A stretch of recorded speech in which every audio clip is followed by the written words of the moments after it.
Langit pagi kota Jakarta mulai menguning keemasan saat sebuah mobil hitam mengilap berhenti tepat di depan gedung pencakar langit milik PT Gramega Internasional. Dari balik pintu belakang, seorang pria berusia 35 tahun turun dengan langkah mantap. Wajahnya tenang, dasinya terikat rapi, dan senyumnya selalu sopan. Sebuah citra sempurna dari seorang pemimpin. Dialah Reza Prasetya, direktur utama termuda yang pernah dimiliki perusahaan tersebut. Cerdas, dingin, dan hampir tak tersentuh. Agenda pagi ini, Pak Reza, rapat dengan komisaris pukul 9, lalu peninjauan lokasi proyek CSR di Tanah Abang, dan makan siang bersama investor dari Jepang. Lapor sekretaris pribadinya, Dina. Reza hanya mengangguk pelan. Batalkan makan siangnya. Saya yang akan turun langsung ke lokasi CSR, tidak lewat video call. Dina tampak terkejut. Biasanya, Reza tak pernah menyentuh langsung proyek sosial seperti itu. Tapi pagi ini berbeda. Sejak ia menerima laporan tentang proyek pembinaan ekonomi informal di kawasan Tanah Abang, yang melibatkan para tukang becak dan pedagang kecil, matanya seolah menyorot tajam dan pikirannya melayang ke tempat lain. Ada sesuatu yang menariknya ke sana. Entah apa. Di sudut lain kota, Ayla Saraswati, perempuan dengan rambut sebahu dan pakaian lusuh, sedang membereskan dagangannya, nasi bungkus dan gorengan yang ia jual keliling dengan gerobak kecil. Dahulu, ia gadis ceria dengan mimpi besar dan cinta yang menggebu-gebu. Kini, ia hanya seorang wanita biasa yang setiap pagi harus memilih antara membeli beras atau membayar kontrakan. Beberapa orang masih mengenal namanya. Dulu ia sempat jadi mahasiswi teladan, punya masa depan cerah, dan punya seorang kekasih yang sangat mencintainya. Tapi semua itu telah hancur lebih dari 1 dekade lalu. Dan Ayla tak pernah tahu, apakah laki-laki yang dulu begitu mencintainya itu masih hidup di dunia yang sama, atau sudah lupa namanya sejak lama. Siang hari, Reza turun dari mobilnya di Tanah Abang. Ia menyamar tak sepenuhnya, hanya melepas jas, mengenakan jaket, dan berjalan kaki menyusuri gang-gang kecil. Ia ingin tahu langsung bagaimana kondisi ekonomi informal berkembang di tempat itu. Saat itulah, pandangannya berhenti. Seseorang sedang mengangkat ember cucian dengan satu tangan dan menyeret gerobak makanan dengan tangan lain. Ella, wajah itu, tak mungkin ia lupa. Reza berdiri mematung. Seolah waktu berhenti. Dunia terasa hening. Perempuan itu tidak melihatnya. Bahkan saat mereka hanya berjarak 10 meter. Ia tertawa kecil kepada seorang anak kecil yang menjatuhkan uang Rp1.000-nya, membantu memungutinya, lalu berjalan pergi begitu saja. Reza ingin memanggil, tapi lidahnya keluh. Yang lebih mengejutkan lagi, perempuan itu tampak bahagia, dengan caranya sendiri. Dan entah kenapa, ada luka lama di dada Reza yang terbuka kembali. Langit mulai mendung saat Reza duduk di sebuah warung kopi sederhana tak jauh dari tempat Ayla menghilang di balik gang kecil. Matanya masih terpaku ke arah jalan itu. Sesekali ia melirik jam tangannya, menyadari bahwa ia telah membiarkan jadwal kantor terbengkalai. Tapi, untuk pertama kalinya dalam hidupnya, Reza merasa itu tidak penting. Ayla, kenapa kamu ada di sini? Kenapa kamu tidak pernah bilang apa-apa dulu? Kenapa kamu menghilang begitu saja, saat aku benar-benar mencintaimu? Pertanyaan-pertanyaan itu berputar dalam kepalanya. 10 tahun. Selama itu ia mencoba melupakan. Namun luka yang tidak pernah ditutup dengan penjelasan tetap menganga. Dan sekarang, perempuan itu kembali muncul, tanpa tahu bahwa dia sedang ditatap oleh orang yang pernah dia hancurkan hatinya. Beberapa hari berikutnya, Reza kembali ke Tanah Abang. Ia mengenakan kaos lusuh, celana training, dan topi untuk menyembunyikan wajahnya. Tapi kali ini, ada yang berbeda. Ia menyewa sebuah becak tua yang dibiarkan mangkrak di pinggir jalan. Ia membayarnya ke seorang tukang becak tua yang bilang becak itu sudah tak dipakai. Pak, boleh saya pakai becaknya sebentar-sebentar tiap sore? Anggap saja saya bantu muterin penumpang, ucap Reza. Si bapak tertawa lebar. Tumben anak muda mau narik becak. Tapi ya sudah, kalau kamu mau coba-coba, silakan. Hari berikutnya, Reza benar-benar mengayuh becak itu, menyusuri jalan sempit di dekat pasar. Tak ada yang mengenalinya. Ia berubah menjadi Pak Rudi, tukang becak baru yang tampak kikuk di awal, tapi cepat belajar membaca rute. Dan hari itu juga, doanya terkabul. Ayla, dengan gerobak dorongannya, terlihat kelelahan saat hendak pulang. Ia menatap becak Reza sejenak lalu berkata lirih, "Pak, bisa antar saya ke Gang Dahlia 3?" Reza menunduk sedikit, meniru logat orang pinggiran. "Bisa, Bu. Naik saja." Ayla duduk di atas becak, meletakkan gerobaknya di depan, dan menarik nafas panjang. Tubuhnya tampak letih. "Terima kasih, Pak. Hari ini lumayan sepi," katanya sambil menatap jalan. Reza hanya menjawab, "Iya, cuaca juga mau hujan." Hening. Tapi dalam hati Reza, badai justru mulai berkecamuk. Ia bisa mencium aroma rambutnya dari tempat duduk. Ia masih mengenali gerak tangan Ayla saat mengelap keringat dari lehernya. Tapi Ayla tak mengenalinya sama sekali. Saat mereka sampai, Ayla menyerahkan lembaran uang 5 ribuan. "Maaf, cuma ini. Nanti kalau ada rezeki saya tambah ya, Pak." Reza menerima dengan tangan gemetar. Bukan karena uang itu, tapi karena ia melihat Ayla masih memiliki kebaikan yang dulu ia cintai. "Terima kasih, Bu. Hati-hati ya," jawabnya, berusaha menjaga suara agar tetap datar. Ayla mengangguk, lalu masuk ke gang kecil rumah petak tempat ia tinggal. Dan Reza? Ia hanya duduk diam di atas becak. Lama. Sudah 3 hari berturut-turut Reza menjadi Pak Rudi, tukang becak yang sabar dan tak banyak bicara. Dan setiap sore, Ayla selalu menjadi penumpangnya. Mereka tidak banyak mengobrol, tapi dari sorot mata dan nada suaranya, Reza tahu Ayla sedang memikul beban yang berat. Kadang ia memandangi langit, kadang menatap kosong ke arah jalan. Tapi selalu ia menyunggingkan senyum kecil sebelum turun dari becak. Dan setiap senyum itu menghantam Reza seperti gelombang pasang, menggoyahkan seluruh tembok emosinya yang sudah ia bangun selama 1 dekade. Hari itu, saat mereka berhenti di depan Gang Dahlia, Ayla tidak langsung turun. "Pak, saya boleh cerita sedikit?" tanyanya pelan. Reza sedikit terkejut, tapi mengangguk. "Boleh, Bu. Saya dengar aja." Ayla menarik napas panjang. "Pernah gak, Pak, punya seseorang yang sangat Bapak sayangi, tapi akhirnya harus Bapak lepaskan karena keadaan?" Reza menelan ludah. "Pernah. Dulu saya punya seseorang seperti itu," lanjut Ayla. "Saya pikir kami akan menikah. Tapi waktu itu, ayahnya gak setuju. Saya dianggap gak pantas. Orang miskin. Gak punya masa depan." Kalimat itu menusuk jantung Reza. Ayla menunduk, suaranya makin lirih. "Saya coba menulis surat ke dia. Tapi surat itu mungkin gak pernah sampai. Mungkin juga dia memang gak peduli lagi." Reza hampir tak bisa menahan emosinya. Tapi ia tetap diam. Jemarinya mengepal di balik pegangan becak. "Namanya Reza," kata Ayla lirih, sambil tersenyum pahit.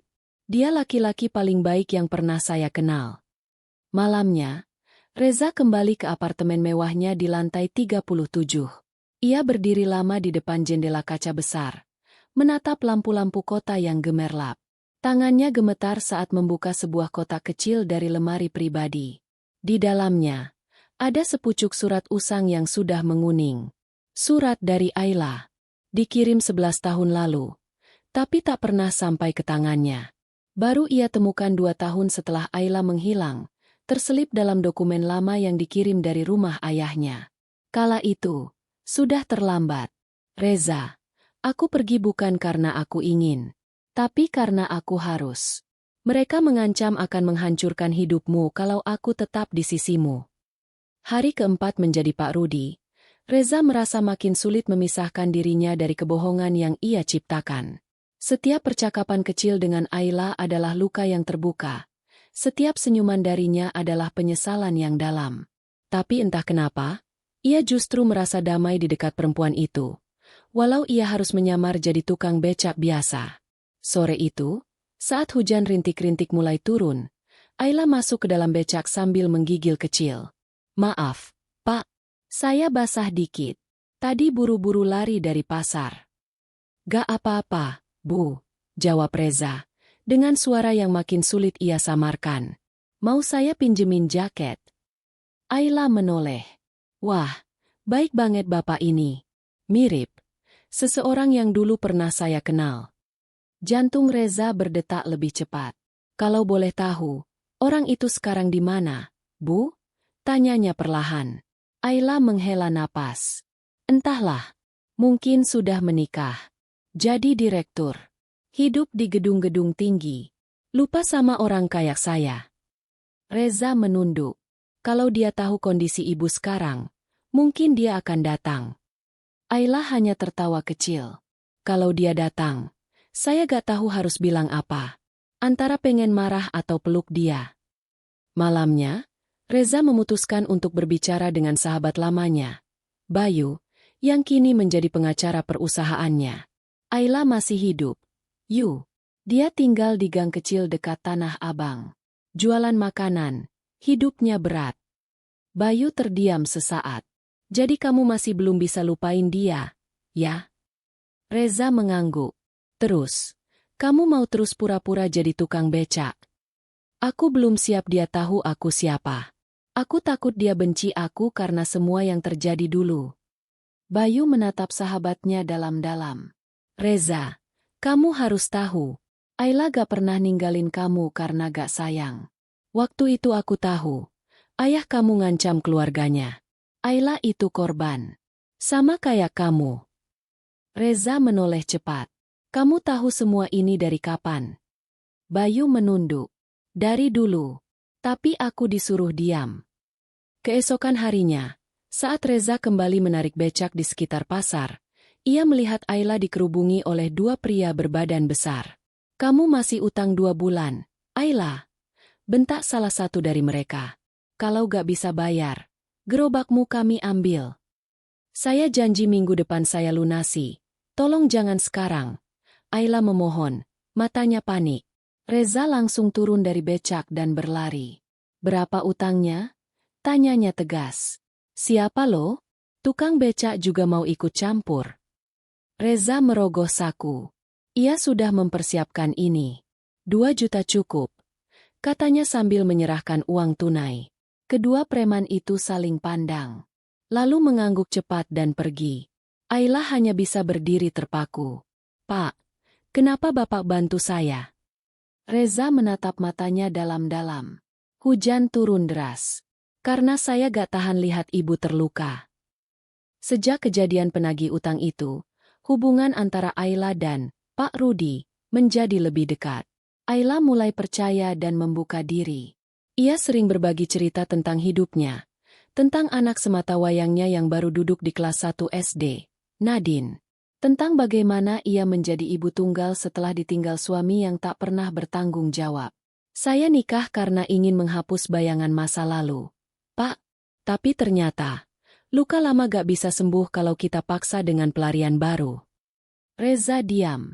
Setiap kata Ayla seperti anak panah yang menancap di dadanya. "Maafkan aku, Ayla. Aku tak pernah tahu kau menderita sejauh ini." Sementara itu, di dunia lain yang sangat berbeda, dunia kantor bertingkat kaca dan jas Armani, Reza mulai terlihat aneh di mata orang-orang terdekatnya. Sekretarisnya, Laras, curiga kenapa Reza sering menghilang di sore hari. Bayu pun mulai khawatir. "Kamu harus hati-hati, Za. Media bisa saja tahu kalau seorang direktur utama pura-pura jadi tukang becak. Apalagi kamu orang publik." Tapi Reza tak peduli.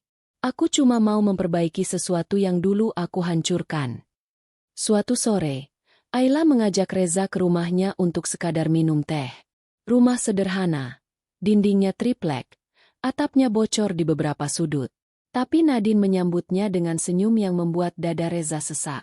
Om Becak datang ke rumah," seru Nadine sambil memeluk kaki Reza. Reza tak bisa berkata apa-apa. Ayla tertawa kecil. Anak ini selalu senang kalau naik becak bareng Om Rudi. Om Rudi hanya bisa mengangguk dan tersenyum. Malam itu, setelah Ayla dan Nadine tertidur, Reza diam-diam menatap mereka dari luar jendela rumah. Tangannya menggenggam surat Ayla yang dulu tak pernah sampai. Kepalanya penuh pertanyaan. Haruskah aku jujur sekarang? Atau semua ini akan berakhir buruk? Tapi sebelum ia pergi, ia melihat sesuatu. Di dinding ruang tamu rumah Ayla, tergantung sebuah foto tua. Foto itu adalah foto dirinya dan Ayla. Masih muda, masih bahagia. Dan di belakang foto itu tertulis dengan pulpen biru. Reza, cinta pertama, dan satu-satunya yang tak pernah pergi dari hati. Sudah 2 minggu Reza menjalani kehidupan ganda. Siang sebagai Direktur Utama PT Garuda Prima, sore sebagai tukang becak, Pak Rudi. Dan selama itu pula, hatinya semakin sulit melepaskan Ayla dan Nadine. Kehangatan yang ia rasakan saat bersama mereka tak pernah ia temukan di dunia gemerlap bisnis dan kekuasaan. Tapi hari itu berbeda. Ketika Reza tiba di rumah Ayla, suasana terlihat tegang. Ayla berdiri di luar, memandangi jalan dengan gelisah. Nadine duduk di dalam, menangis terisak. "Ada apa, Bu?" tanya Reza cepat. Ayla menoleh, matanya merah. "Sekolah Nadine minta pelunasan biaya tahun ajaran ini, Pak. Kalau nggak dibayar minggu depan, dia nggak bisa ikut ujian." Reza menahan napas. "Kalau boleh tahu, berapa, Bu?"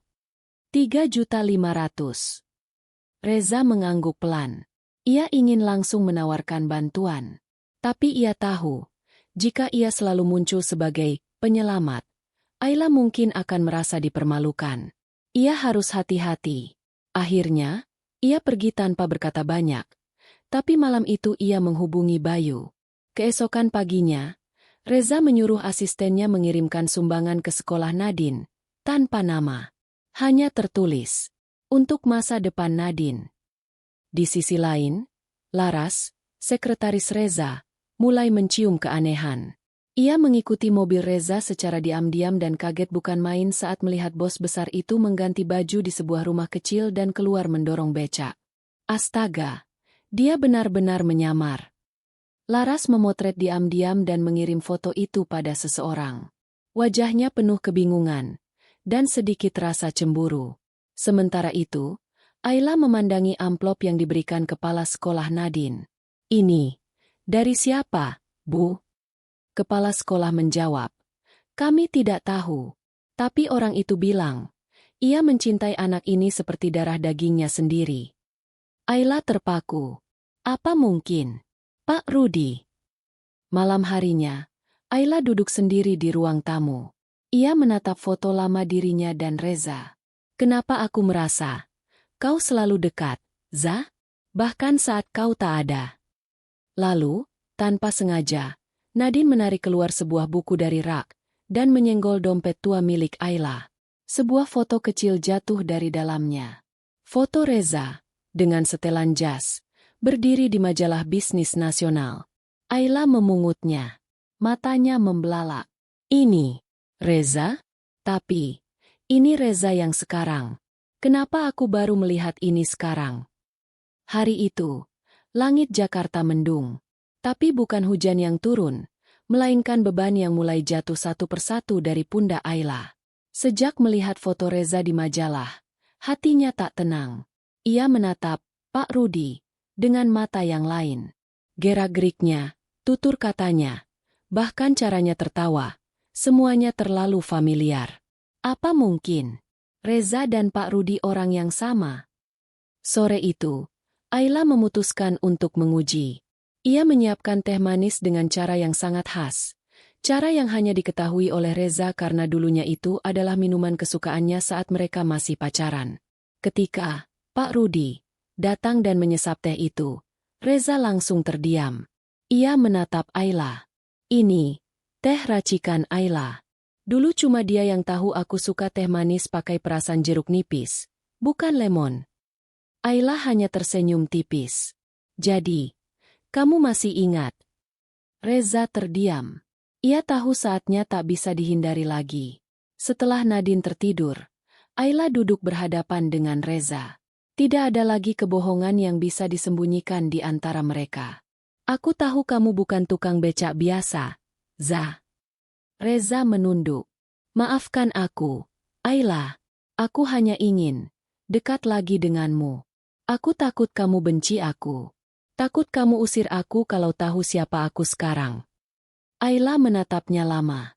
Kamu tahu siapa yang aku benci, Reza? Ayah kamu. Bukan kamu. Reza terdiam. Dulu, aku ingin kabur bersamamu. Tapi malam itu, ibuku jatuh sakit. Dan keesokan harinya, orang suruhan ayahmu datang. Mereka mengancam keluargaku. Kalau aku terus dekat dengan kamu, rumah kami akan digusur. Ibuku akan kehilangan pengobatan. Aku tak punya pilihan. Air mata Reza menetes. Ini semua di luar dugaannya. Kenapa kamu gak bilang ke aku, Ayla? Karena kamu anak dari orang yang melakukannya. Aku takut kamu gak percaya. Malam itu, keduanya menangis dalam diam. Semua luka dibuka. Semua luka dibiarkan menganga. Tapi juga, semua perasaan lama kembali hidup. Za, Ayla berbisik. Kalau saja dulu keadaan berbeda. Reza menggenggam tangannya. Sekarang aku mau memperbaiki semuanya.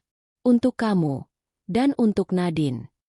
Namun, jauh di luar sana, Laras, sang sekretaris, telah mengirim foto Reza sebagai tukang becak ke wartawan gosip online. Ia merasa dikhianati, ditinggalkan oleh sosok yang diam-diam ia kagumi. Judul artikel yang akan naik esok pagi. Terciduk. Direktur PT Garuda Prima hidup ganda sebagai tukang becak. Ada wanita dan anak kecil di balik rahasia ini. Pagi itu, Jakarta ramai seperti biasa. Tapi di ruang kantor utama PT Garuda Prima, suasana mencekam. Reza masuk ke ruangannya dengan wajah santai, sampai ia melihat puluhan notifikasi di ponsel dan laptopnya. Grup WhatsApp direksi, email kantor, media sosial, semua membicarakan satu hal. Direktur Garuda Prima punya kehidupan ganda. Si tukang becak yang ternyata konglomerat. Laras hanya diam ketika Reza menatapnya tajam. Kamu yang sebarin ini. Laras menunduk. Aku cuma mau kamu sadar, Reza. Kamu punya tanggung jawab besar. Perusahaan ini, nama besar ayahmu, dan sekarang kamu malah. Reza meninju meja. Aku yang bangun semua ini dari nol. Setelah ayahku wafat, siapa yang menyelamatkan perusahaan? Aku. Ia memejamkan mata, menenangkan napas. Aku sudah siap kehilangan jabatan. Tapi aku gak akan biarkan orang-orang yang aku cintai jadi korban. Tak lama, telepon masuk dari Dewan Komisaris. Mereka meminta Reza mundur sementara hingga isu pribadi mereda. Investor menarik dana. Saham mulai goyah. Sementara itu, di kampung pada tempat Ayla tinggal, wartawan dan tetangga berkerumun. Ayla jadi bahan gunjingan. Pantesan anaknya manis. Tuh anak konglomerat. Cewek itu pintar ngikat cowok kaya. Ayla gemetar menutup pintu rumah. Nadine memeluknya. Ketakutan. Bunda, kenapa banyak orang jahat di luar? Ayla menangis. Malamnya, Reza datang. Kali ini tak lagi naik becak, melainkan mobil hitam mewah. Tapi wajahnya tak sombong. Justru seperti pria yang kehilangan segalanya. Maaf, Ayla. Semua ini karena aku. Ayla tak menjawab. Ia hanya menggenggam tangan Nadine erat. Aku gak nyesal mengenal kamu lagi, Zah. Tapi lihat sekarang. Hidupku kembali porak-poranda. Nadine jadi korban. Reza jatuh berlutut. Aku akan bertanggung jawab. Apapun risikonya. Ayla menatapnya tajam. Kalau kamu sungguh mencintaiku, kamu harus pergi dulu. Lindungi Nadine. Jangan biarkan dunia ini menyeret dia juga. Reza akhirnya pergi. Tapi sebelum masuk ke mobil, Nadine menghampirinya. Om, kamu akan balik lagi, kan? Reza tersenyum getir. Ia menatap mata anak itu. Om janji, Nadine. Om gak akan pergi selamanya. Sudah 2 bulan sejak Reza menghilang dari dunia publik. Ia resmi mundur sebagai Direktur Utama PT Garuda Prima. Perusahaan kini dipegang oleh komisaris sementara, dan media pun mulai melupakan skandal hidup gandanya. Sementara itu, di kampung kecil tempat Ayla tinggal, suasana mulai tenang. Wartawan tak lagi berkumpul. Warga mulai sibuk kembali dengan urusan masing-masing. Tapi satu hal berubah. Ayla kini menjadi sorotan. Beberapa tetangga diam-diam menjauhinya. Jangan biarin anak kita main sama Nadine. Dia anak dari skandal. Kalimat-kalimat itu terus menggema, menyayat hati Ayla. Namun, justru dari masa sulit itu, sebuah kejutan datang. Pihak sekolah Nadine memanggil Ayla dan memberikan kabar mengejutkan. Bu Ayla, seseorang baru saja mendaftarkan Nadine untuk beasiswa penuh hingga tamat SMA. Biaya sekolah, buku, bahkan tabungan pendidikan disiapkan. Ayla tercengang. Siapa? Kami tak diberi nama. Tapi kami dikirimi rekaman suara. Jika ibu izinkan, kami putar. Ayla mengangguk pelan. Rekaman itu diputar. Saya bukan siapa-siapa. Hanya seorang pria yang pernah menyakiti hati Ayla. Tapi saya ingin memperbaiki sedikit dari banyak kesalahan saya. Jangan beritahu dia siapa saya. Tolong, jaga anak itu baik-baik. Dia punya cahaya yang tak boleh padam. Suara itu jelas. Itu Reza.